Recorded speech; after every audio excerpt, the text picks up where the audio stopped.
Episode 5 of On Gravel. What happens when 3 guys get in a brand new Chevy Silverado truck, drive out, can't find gravel except in a Big O Tire parking lot, and then sit around and talk about conservation funding, country music, and their love of the Dixie Chicks? What? Nailed it.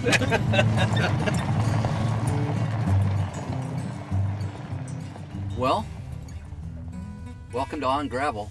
Literally on gravel. We are sitting here, the 3 of us, the first podcast we've done where we're all together in one space in a rental Silverado sitting on gravel outside of Springfield, Missouri. Hi boys, it's nice to see you. Well, hey, Mr. McKean. What are we doing down in Missouri? What are we doing here? Well, the 3 of us were invited to a meeting to talk about conservation funding, and it's exactly as stimulating as it sounds. Well, that's making it sound a little bit worse. I mean, we were yelling and dropping F-bombs like crazy last night in a pretty animated conversation. Limited audience. So, sort of like this podcast? Yeah. But it was unlimited bourbon. Which is nice. Yeah. So the Bass Pro Shops hosted us. We should talk a little bit about this incredible facility, don't you think? I think before we get to that, we were talking about this as we were driving around looking for gravel. This was harder than it sounds and should have been in Exarchia, Missouri, but we had some time to talk, and we realized we haven't really talked about who we are and what the hell we do. Not that it's important to anybody besides us and our families, but it does kind of explain why we got together in Springfield, Missouri. So this meeting was really about, and Bronson's got a way deeper history with this than either Ding or I do, but it was, the business meeting? Yeah, it was originally, we called it the AFWA Business Summit, and AFWA is the Association of Fish and Wildlife Agencies, and it has been 12 or 13 years since this meeting started, and it really was intended to try to take the people who are involved in paying the excise taxes, the gun and ammo and fishing tackle companies and the archery companies, and get them together with the people that spend the money, the fish and wildlife agencies, and try to build relationships. Because I think there were people that were concerned that folks in the gun and fishing industry were unhappy with the taxes they were paying, which are pretty significant, and that there might be an effort to try to trim them or change them. And so the meeting started a long time ago. It started out as a really small group, and it's gotten pretty big. There's 50 or 60 people in that room today. So a lot of these people probably don't know what the excise tax is, and one of the things that you said today in the meeting about the comparison between what your company, Vista Outdoors, pays relative to something like what a REI has contributed over its life, I thought was really poignant. We share that. Well, I don't like to, make fun of my retail partners, but REI this year put out an announcement that they had reached the $87 million mark in conservation funding in their history. So going back, which is a long time. REI has been around a long time. So 87 million cumulatively over all those years. And we refer to that as fiscal year 17 at Vista Outdoor, because that's how much we paid in excise taxes just in our fiscal year 17. That was at the tail end. This was 2016. It was the tail end of the Obama administration, and people knew about the Obama bump with guns and ammo sales, and it was a robust year. But so our company, the company that I work for, we own Federal Ammunition, CCI, Spear. Those are all ammo brands. We own Savage Arms, and we own Gold Tip Archery. So all of those brands make products that pay excise tax. And so in one year, 2016 actually, we paid $87 million in the excise taxes. That's 11% of our sales to commercial markets. And that money is what goes into it's called the Pittman-Robertson tax. It goes into the Wildlife Restoration Fund, and that then gets divvied up amongst all the states to pay for conservation, wildlife management in all the states. So it's a big chunk of money. And companies like mine are the ones that are really paying all of that. Now, obviously, we pass those costs on in the products. guns and ammo and archery gear are 11% more expensive than they would have been otherwise, in all likelihood, because of that tax. So sportsmen are paying that tax, our customers. So it explains why you were there, and I think this meeting was involved people from U.S. Fish and Wildlife Service, which manages that the federal excise tax account and then distributes it to the state. There were a lot of people from state agencies there. Dinger, why were you there? It's a good question, because I don't write a big check for excise taxes, and I don't work at an agency or an NGO.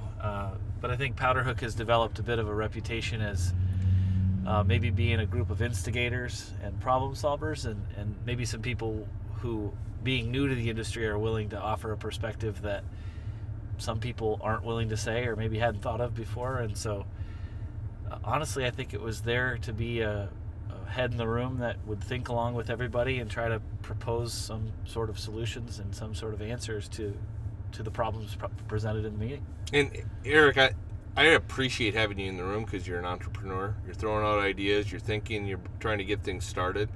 And when we're talking about big old companies, sometimes we're not so quick. When we're talking about state government and federal government, they're certainly not quick. And so your entrepreneurial spirit, I think, is a good addition. But I'm curious why Andrew was there. Well, I'm what they call a mental entrepreneur. Well, Who are they? We all know who they are. Honestly, I'm not sure why I was invited. I guess, part of the challenge before us is to work on messaging. How do we make what Ryan just talked about the kind of the back end mechanism of the funding? How do we make rank and file sportsmen aware of it? And then how do we make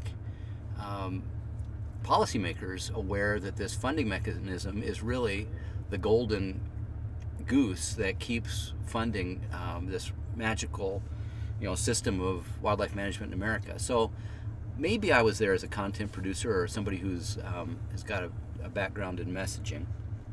But it was a little frustrating. I'm not going to lie to you. I think part of my frustration was these are big, complicated issues. But if I read the spirit of the room and the history of the room, this conversation's been going on for 12 or 13 years and really hasn't developed any takeaways in terms of messaging. We don't really have a product for all of that work, and so I hope to be a part of that, I guess.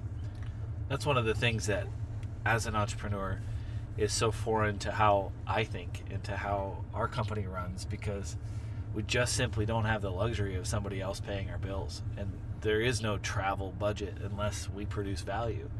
And so I'm not capable, as you guys noticed in the last couple days, it like physically hurts me to sit there and listen to people struggle with things that, when you have fresh eyes and you think everything is possible, sometimes you can be wrong and you can add the wrong idea, but sometimes that attitude is what it takes to get something started and move something off of dead center. And so if I made any contribution in the last couple days, I think it was to push for something real and tangible, just like you all did, to come from this. And I that's not to say that everybody else there wasn't hoping for the same thing, but what this industry in general is in so much need of is different perspectives and people with different backgrounds who aren't biologists and who didn't come up through the agency and aren't part of NGOs, but rather are, men and women and black and Hispanic and,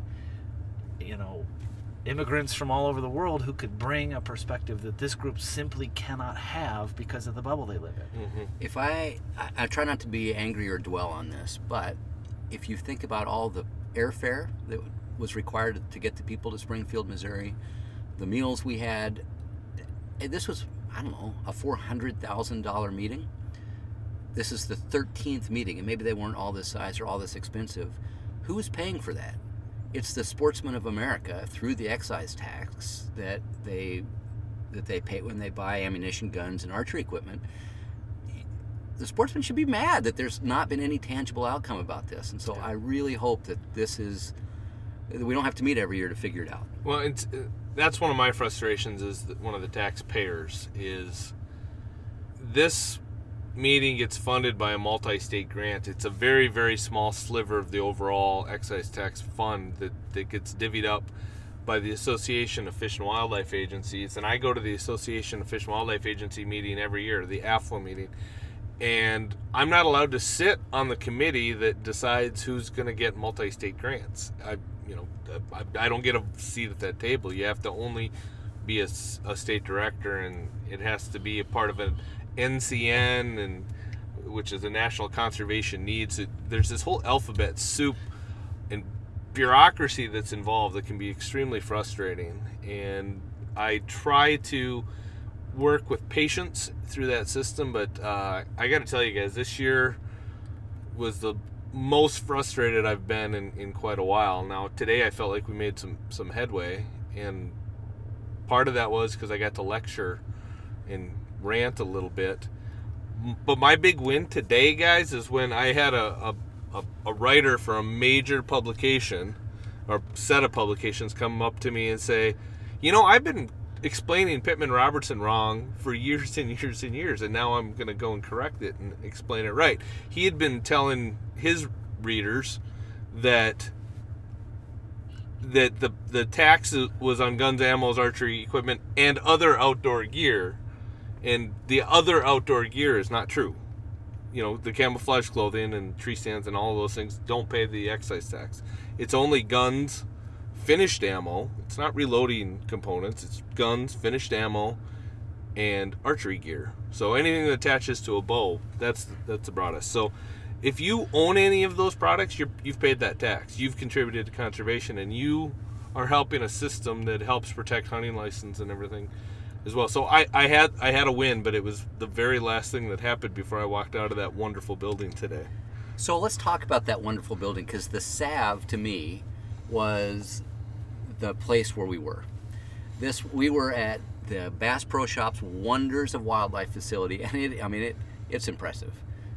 Possibly the greatest collection of taxidermy I've seen outside of New York's Museum of Natural History.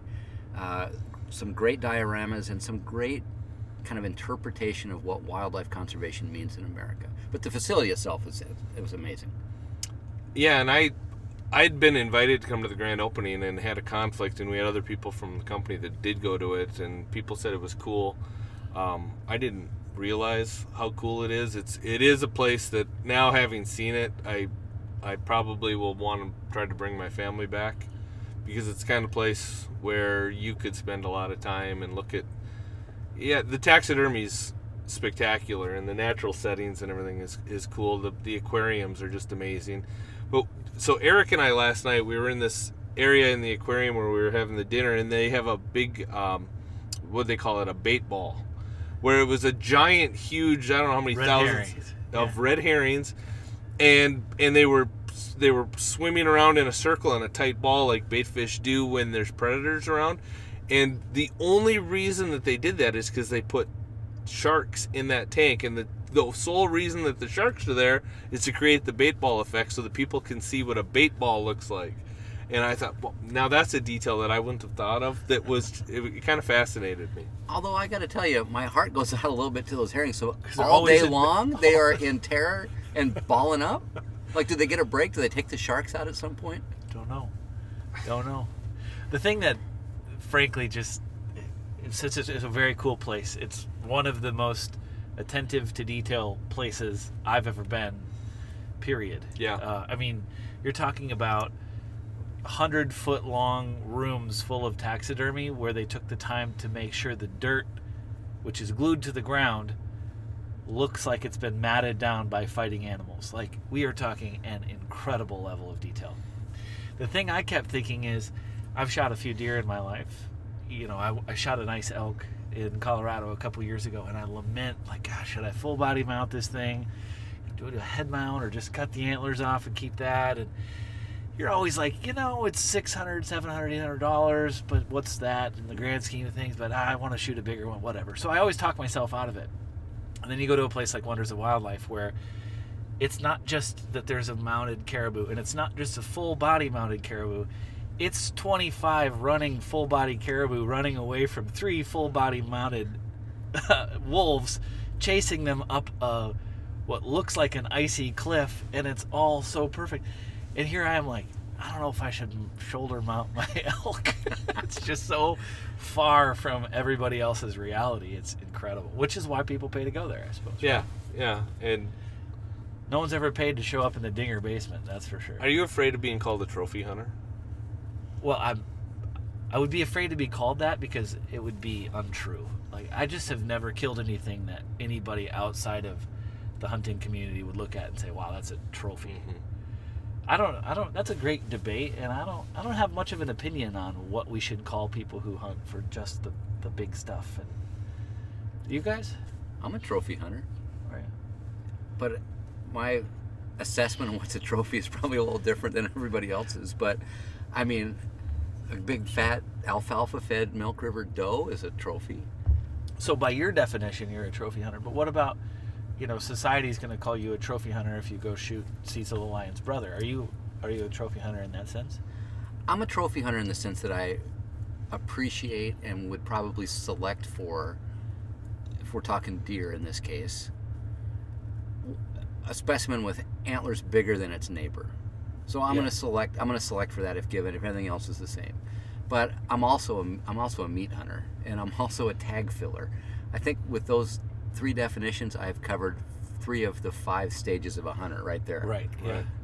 I would say I'm much the same way, in that deer hunting for me is largely a family deal. We take my wife shoots first, and we take our little kids, and so we're first and foremost tag fillers. We're trying to get Steph and my wife a deer, and from there it's anybody's guess. Last year I shot a 3-year-old deer, and it happened to be the first buck that walked by because I hadn't shot a deer in 2 years, and I happen to really like jerky a lot, and I'm kind of fat, so I need jerky to keep my appeal up around the house. I could use some jerky right now as we're sitting here in this Silverado. But I try to come up with the elevator speech of why I hunt, and I think everyone should do that. And I think that's a whole show we should talk about someday. But so for me, it kind of boils down to hunting is a whole collection of wild experiences, and taxidermy is a way to remember those experiences and bring them up and become conversation pieces. I can tell you lots of hunting stories for animals that are in my belly and never went on the wall, but for those few animals that are big enough or are exotic enough, like an eider. I've got an eider on my wall, from a sea duck hunt that I did. I've got a black duck. The only black duck I've ever killed is on my wall. The only cinnamon teal I've ever killed is on my wall. Those are special, but they're entrees for me to be able to tell the story to other people, but just to tell myself the story. And so there was a time when I was with Dinger, and we were hunting in Nebraska for turkeys, and we were driving some country that he had hunted his whole life, and he was telling these hunting stories like you do when you're driving around in a truck and seeing new spots. And at one point he stops and he turns to me and he says, "I'm telling these stories for me, not you. You get that, right?" And I thought, that's absolutely true. And those stories were trophies. Is that an old Chevelle, guys? Yeah, that's a good-looking car. So, hey, here's something, though. Squirrel! And this kind of comes up to looking through all the taxidermy we saw over the last day. Would you hang somebody else's mount in your house? No. Well, I take that back. I will inherit my dad's mounts, and those will hang in my house. But one that maybe you bought at a garage sale, you have no idea of who shot it or what the backstory is of that mount. It's an interesting question. My answer is no. No. I do have other mounts, like in my office, from my mentor. One of my hunting mentors gave me a bunch of mounts. Would you? No. So why not? Because as Bronson is talking about, I think for me the memorial of the hunt as depicted by the trophy is just that. It's a personal experience that I want to remember every time I look at that. It's a conversation piece that I want to be able to talk to other people about when they see it. But if I have no context for that animal, it's just the dimensions of that mount, it means nothing to me. So guys, this is an on-air production meeting, but I'm getting texts now from Delta Airlines that my flight is delayed, which means based on my calculations, I'm not going to be able to get home tonight on the route that I was intending to go home. So our urgency to get this podcast done quickly, we could stretch it out. So you're staying tonight? We might be, but I'm not feeling the urgency that we have to get me to the airport. So we can turn this into a 2-hour hunting collective. Do you know what they'll do for you in Springfield if you stay the night? They will sell you bourbon and you can drink it. It is the damnedest thing. Here's the other thing that could happen. This Silverado that Bronson rented at the airport has 29 miles on it. We could add to that number. I bet Luke Bryan put the first 7 miles on this truck. He may have. When I climbed into this truck, when I got into it at the Springfield airport, it had 7 miles on it, and which is pretty cool. But yes, well, Luke Bryan, who's a hunter. I think we all know that. He's a member of Buck Commander. Love that he hunts. I know he's a Chevy fan. But I'm just going to go on the record and say I don't really care for his music. I'm a country fan, but just not a fan. So what kind of country are you a fan of? Besides Russia. What? I don't even know what that means. Old country. I grew up on the classics, Waylon and Merle and Willie and all of them. But today, thank God for Pandora, because I discovered all of these acts that I don't know. What?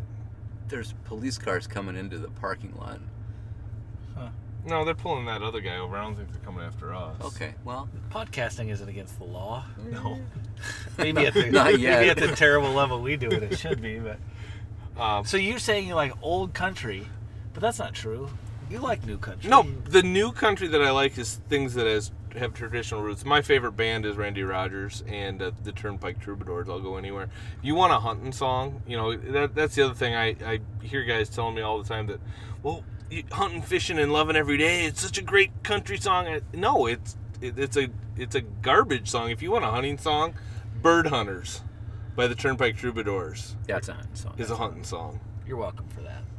Yeah. As your music mentor. Yeah. Well, you and I were together when we heard that song the very first time. Oh, that's true. We saw him live. The first time they played it, wasn't it? Or one of the first times? Well, it was before the record came out. Right, yeah. And we're in Omaha with a whole bunch of biologists and agency people. We were at the AFWA conference, I think. North American Wildlife Conference. So we had a bunch of biologists and stuff, and we had lobbyists from the NRA.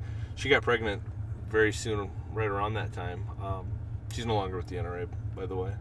But we went to that concert that night and saw. What could that possibly? What could that possibly have to do Fly with in the ointment, but Okay, well, it's. Oh, I'm hey. not going to use her name, but we were.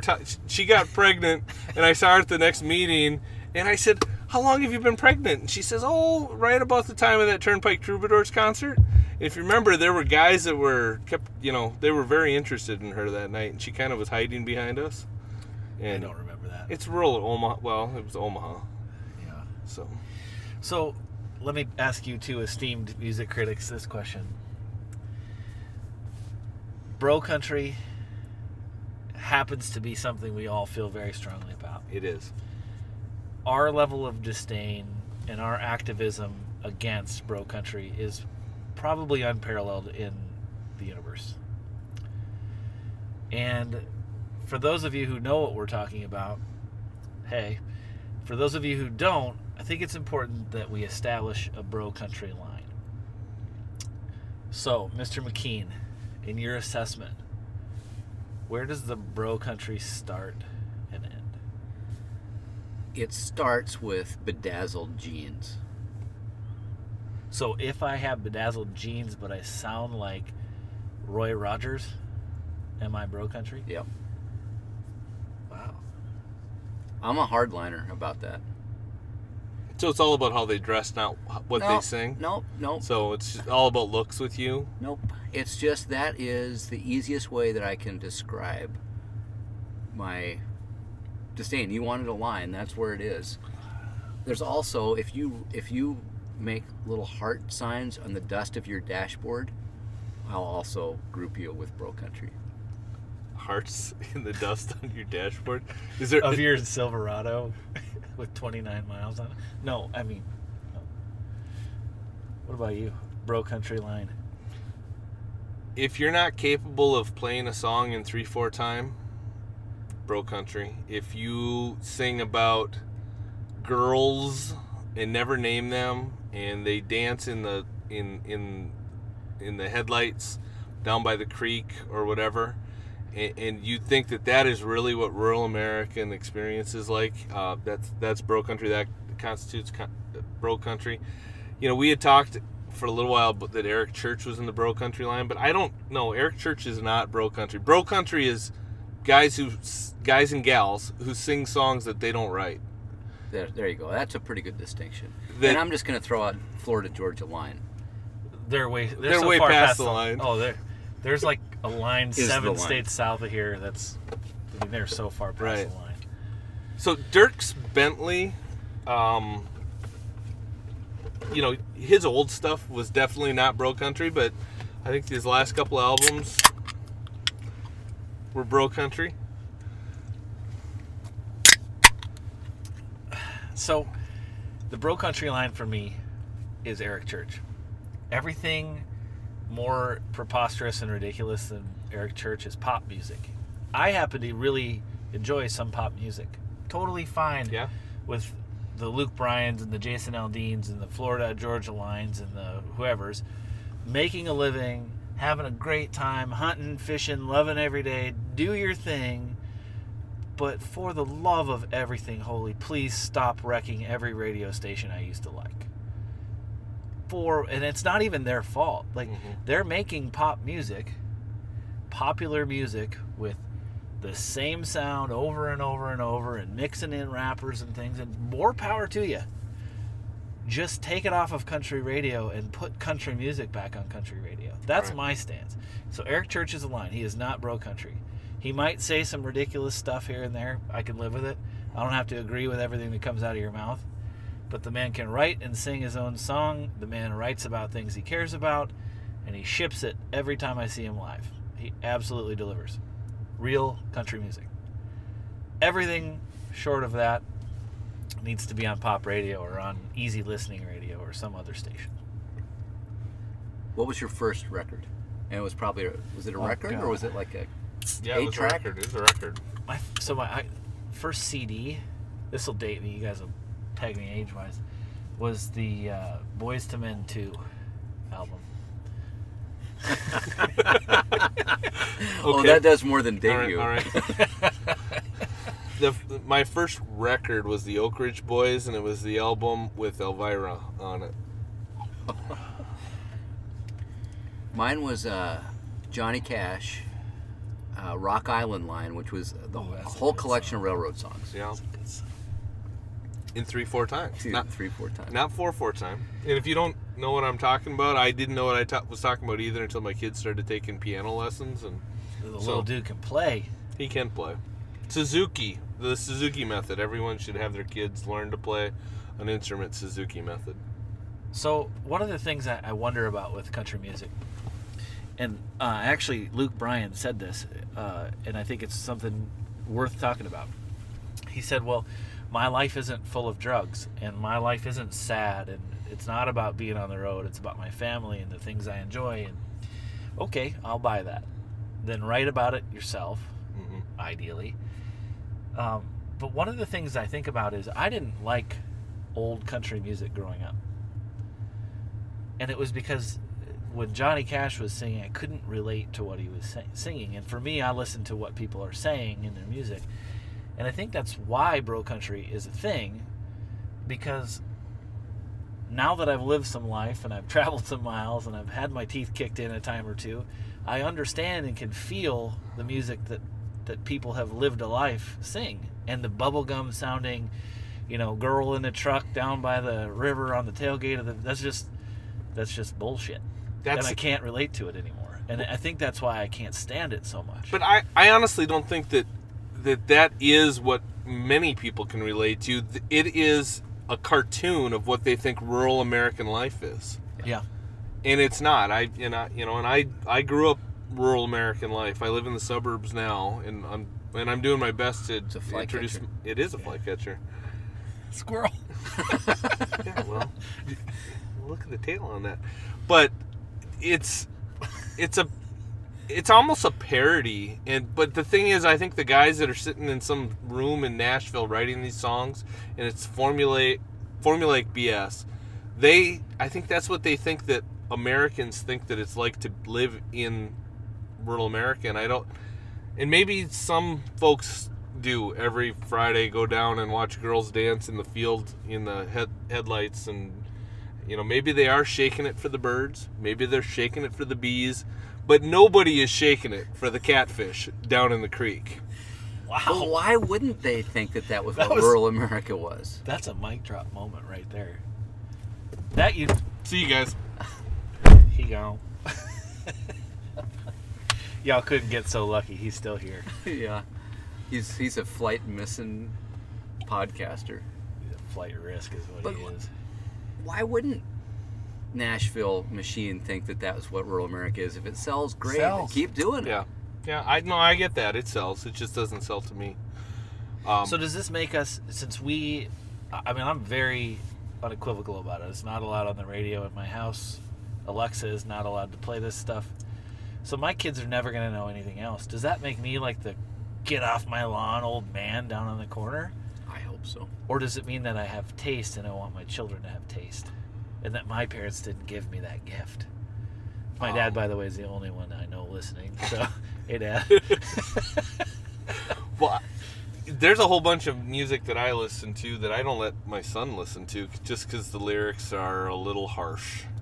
And it's about drinking and a little bit about drugs, and I've never done drugs in my life, but I'm okay listening to someone write about it and sing about it, because I get it that you have. But there's things I don't let my son listen to, because, and I had the experience where we had been listening to Roger Creager, and he's got a song called Love, and he sings about what love isn't about in this song, but the tagline is him just yelling into the mic, "It's about beer and whiskey and drinking," and my 7-year-old, he was 6 at the time, just starts belting it out as loud as he can.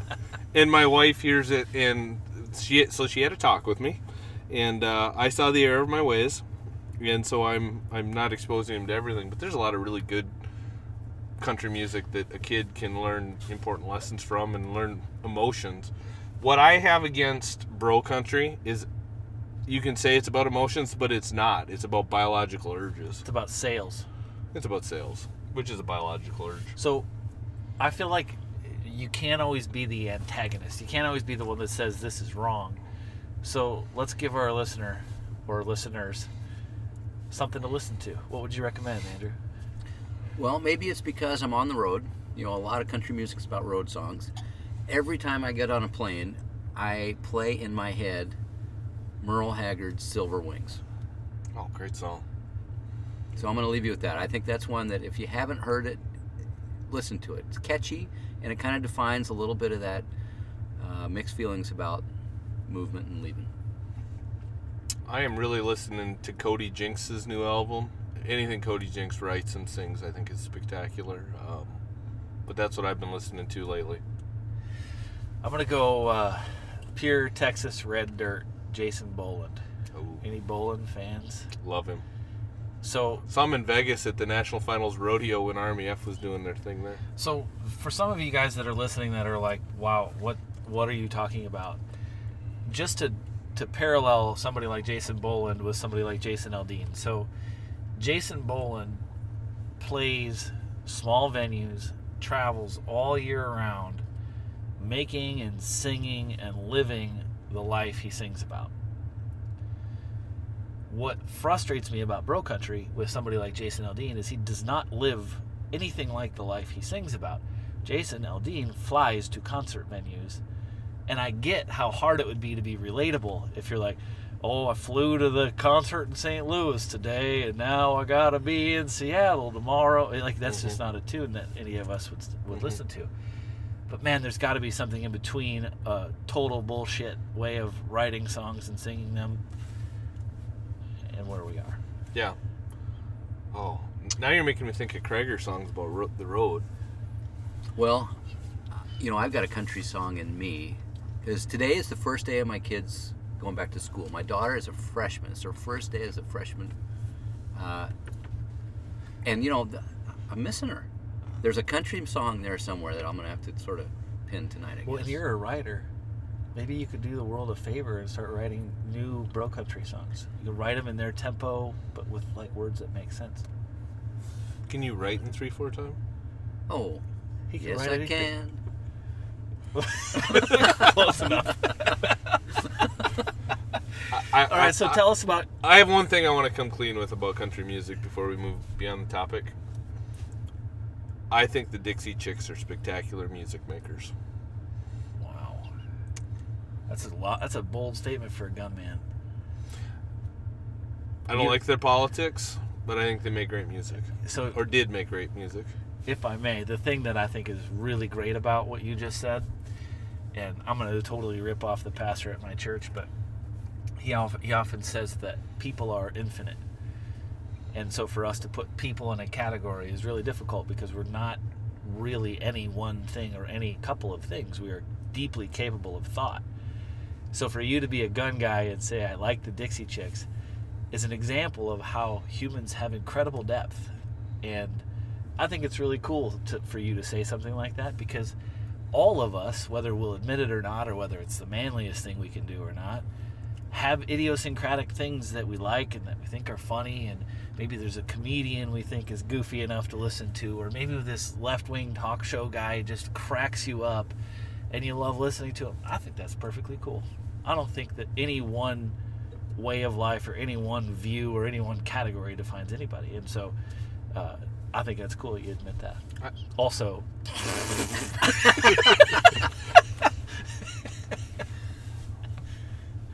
All right. But I also think, the 270 is the greatest cartridge ever created. Amen. Oh, look at that. That's not a flycatcher. What is that? I think it's a flycatcher. My wife right now, she makes fun of me for how much I like birds, and if she finds out that I couldn't name that bird, she's gonna laugh at me. It's a female something. I'm gonna say it's a loggerhead shrike. I know it's not, but I'm gonna say that. You've said it. It's not. Well, so Mr. McKean, you brought up that your daughter's headed to school. One of the things that we have not done is introduced ourselves at all. Will you tell our listeners who the heck you are and about your family and what you do for a living and what makes your life? Yeah, fair enough. I think it's our lack of describing ourselves kind of comes from, I think, one of the personality traits we all share. We're a little reticent to talk about ourselves. We'd rather talk about bro country and other things. But I'm a dad, first of all. So the fact that I'm not there for my daughter's first day of high school is deeply wounding. I've got 3 kids. My boys, by the way, this was their first day of their senior year. They're twins in high school. Wasn't there for that either. I'm a writer. Live in eastern Montana. I'm working with Dinger at Powder Hook, but I also do quite a bit of writing about the outdoors and stories of, I guess, our long-form country music songs. Before joining Powder Hook, I was the editor-in-chief of Outdoor Life and was really associated with Outdoor Life for a long time. It's a brand that really defined a lot of who I am. I'm the editor-at-large for Outdoor Life. So anyway, that's kind of what I do. I write, I tell stories. I like to tell other people's stories. And the whole idea of this podcast, I think, is the appeal to me. It's just another way to tell stories and give little slices of life and flakes of perspective that you might not get elsewhere. So one of the things that is crazy is we're 5 podcasts in, and we're sitting with who I believe is the greatest living outdoor storyteller. I believe that. I don't know who Jim Harrison passed. I don't know who I'd rather read than Andrew's work. He's been all over the world, done things most people, including me, would never imagine getting to do, and wrote incredibly about them. And you have yet to even start in on your list of stories you could possibly tell. So there's a little teaser for why you could keep listening to On Gravel, because we're going to open this McKean Pandora's box and spin some yarn. Yeah, boys. And there are some good ones, I promise. only the ones I've heard. All right, Dinger, who are you? I'm Eric Dinger. I am a husband, Christian, father, 3 kids, I have 2 daughters, and I told the story earlier today of the having of a son, and for a lot of our listeners, you'd probably remember the day your kids were born. Well, we didn't know if we were going to have a son, and I had 2 daughters. Avid outdoorsman, loved to hunt and fish. At the time, I hadn't really put together that maybe my daughters would go with me. Now I know that my daughter, at least one of my daughters, is more avid than pretty much anybody in the house about it. But when my son was born, we were so excited that the child was born healthy. We didn't know who he was and what he was. And one of the greatest adrenaline rush memories of my life was the doctor flipped him over and held him up like Mufasa and goes, "It's a boy!" And my wife and I, like, it was just euphoria, like just sappy, gross crying. And anyway, so I love being a father. It's so much fun. Obviously, we're all on the road. We're all fathers, and we miss our families. We miss our wives when we're gone. It's one of the things about working in an industry where the folks you work with live in other places. You know, I previously owned a local business where most of my clients were in the region, and so I wasn't gone, you know, more than a day at a time here or there. So there's definitely that stress on a family as part of the outdoor industry that we have to thank our wives and our kids for being patient and putting up with the fact that we're trying to make a difference in this space. For work, I work at Powderhook.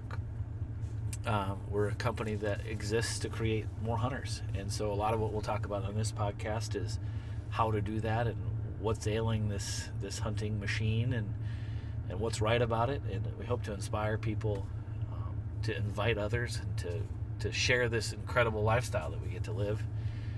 You know, we're sitting here laughing about what kind of bird that is, and what's fun about working in the outdoor industry is I have done that my whole life. Mm-hmm. Since I was a little boy, I was obsessed with what kind of bird that was, and I always wanted to know what was around the curve, and I always wanted to know what duck was on the next pond. And what's neat is getting to work with people with a common interest and common goals, so you get a chance to be fired up about your work every day. Mr. Bronson, who are you? Well, that's a big question, and I used to have this little stump speech. I used to be in politics. I wasn't elected, but I used to work in politics and help get other people elected, and you always come up with your stump speech. And I realized that my stump speech sounded a lot like one of my old bosses when I introduced myself. So I try not to do that anymore. But was that the governor? Yeah, the governor of Minnesota. But well, we had sounds like a politician. We had similar backgrounds because you know, my dad was a factory worker. Retired now, but he worked at Federal Cartridge, which is, you know, where I work now. But for 40 years he made bullets, and you know, blue collar upbringing is my roots and where I come from. But I always had unlimited access to ammunition, and so hunting and shooting have always been a part of my life. People ask me when's the first time you shot a gun, and I can't tell you, because I can't remember the first time. I've always been shooting guns. I can tell you the first time I was in a duck boat, I was 4 years old, things like that. So being a hunter is a very critical part of what I am, but I think my main identity is I'm a father and a husband. I'm a Christian. I'm a Catholic married to a Lutheran minister's daughter. I live in a suburb, and I work for conservation in the private sector for a company that has a long dedicated history to conservation, and I'm lucky in that my career and my identity as a person align almost perfectly. So I don't really try to separate what I do and who I am, because those are the same thing. Most guys refer to me as the guy from Federal, because that's our biggest brand, and that's the company I grew up with. But you know, my company works on a whole bunch of different things, and I'm involved with a whole bunch of different brands. But my education was in wildlife biology, because I had this thought that I wanted to be a wildlife biologist, and then I ended up spending most of my career in public policy, working on making sure that the future of hunting was strong. And so I'm a life member of the NRA and Second Amendment supporter, and Dixie Chicks lover. I love Dixie Chicks because they make good music in America. And if you haven't picked it up yet, I'm from Minnesota. Oh, they know. Oh, they know. Never come across a vowel you didn't celebrate. I No. think you said that at first. No, any vowel we're saying is worth holding out an extra half beat. So no one in Minnesota says Minnesota. We don't, but that's, I get it. We do say Minnesota, so we hit it hard. And I someday want to go to Scotland so I can visit Andrew's hometown of Glasgow. You know, my complaint with that pronunciation is less on the gal than the holding of the S for far too long. That must be the Suzuki method. It could be, but I told you the reason that I'm holding the S is I'm girding my strength to hit the ow. Oh, it hurts. Glasgow. Well, I'd like to think this was a success. A, we're all in the same space for once. B, we're in a pickup. C, we're on gravel, sort of. We are on this little apron of gravel beside Sutter Trailer Sales in Nyla, Missouri. Well, there's Big O Tire right there. We're right by the Big O Tires. As we've been sitting here, we've seen the cops pull over a couple of errant drivers. We've seen what could or could not be a loggerhead shrike or a flytail, a flycatcher, scissortail flycatcher. No, it definitely is a scissortail flycatcher. And we're thankful that you spent some time with us. Hopefully you've got a little better understanding of who we are, our taste in country music, and ways to talk about conservation funding in America. So, until next time, stay on gravel.